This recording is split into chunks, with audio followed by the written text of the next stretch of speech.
आजमगढ़ में सीएम योगी आदित्यनाथ ने हुंकार भरी है। कहा कि बेटी के खिलाफ अपमानजनक टिप्पणी स्वीकार नहीं है। गांव की बेटी सबकी बेटी है, गांव की बहन सबकी बहन है। दूसरों पर टिप्पणी से पहले स्वयं भी सोचें। नहीं समझते तो हम समझा देंगे। तो सीएम योगी की ओर से हुंकार भरी गई है। कहा कि बेटियों के लिए हम योजनाएं लेकर आए। पिछले सरकारों के दौरान नौकरी नहीं मिलती थी, हमने सफर तो आसान करने का काम किया है। बिना भेदभाव के सुरक्षा दी जा रही है। पीएम के नेतृत्व में देश तरक्की की राह पर है।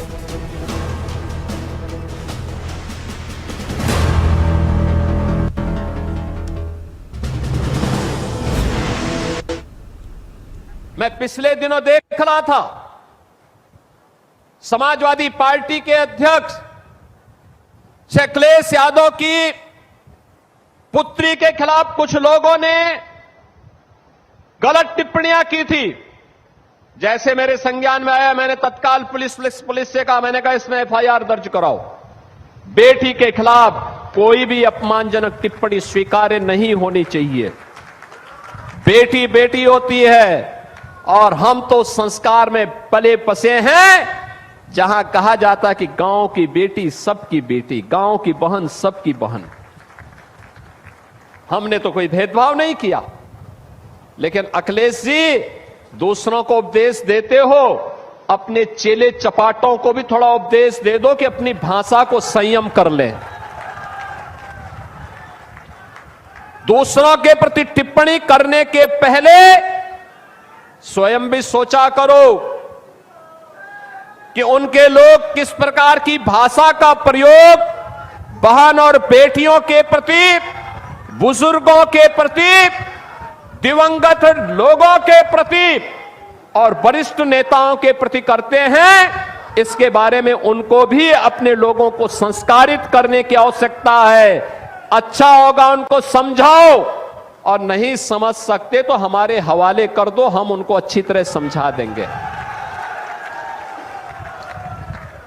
बहनों और भाइयों, आज बेटी की शिक्षा के लिए पैसा है तो बेटी की सामूहिक विवाह की स्कीम भी हमारे पास है। गरीब बच्चों की पढ़ाई के लिए अनिल राजभर जी का विभाग अटल आवासीय विद्यालय भी बना रहा है और नई नई स्कीम लेकर के उनके उन्नयन के लिए कार्य कर रहा है। हर विभाग कुछ न कुछ नया कार्य करके आज विकास की प्रक्रिया के साथ जोड़ने का काम कर रहा है। ये काम 2017 और 2014 के पहले क्यों नहीं हुआ? क्यों नहीं हुआ? ये एक्सप्रेसवे 2017 के पहले क्यों नहीं बन पाया? ये विश्वविद्यालय क्यों नहीं बन पाया?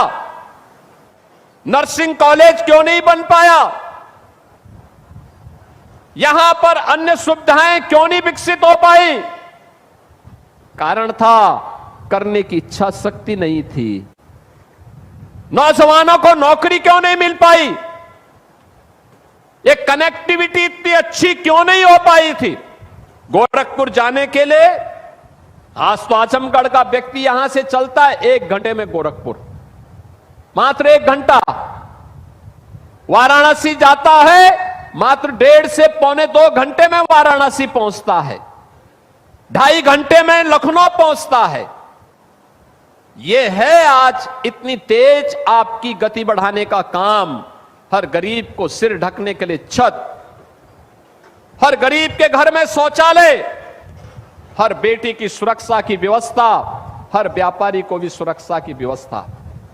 हमने कहा है बिना भेदभाव के सुरक्षा दे देंगे, बिना भेदभाव के शासन की योजना से भी जोड़ेंगे। लेकिन अगर किसी ने गरीब की जमीन को हड़पने का काम किया, बेटी की सुरक्षा में सेंध लगाया और किसी व्यापारी के साथ भी जबरन करने का काम किया, तो फिर हम उसकी गारंटी नहीं ले पाएंगे। बहनों और भाइयों, आप सबसे मैं अपील करूंगा, नए भारत के साथ नए उत्तर प्रदेश को भी आगे बढ़ना पड़ेगा। नया भारत वैश्विक संकट में भी अपने लोगों को बचा रहा है। आपने देखा होगा कैसे भारत ने ऊर्जा संकट से देश को बचाया है, कैसे भारत अनवरत रूप से इस यात्रा को आगे बढ़ा रहा है।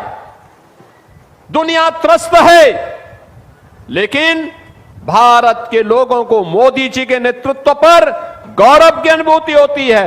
अभी एनडीए ने मोदी जी के 12 वर्ष निर्वाचित प्रधानमंत्री के पूरे होने पर उनके अभिनंदन के लिए दिल्ली में एक बड़ा कार्यक्रम रखा था।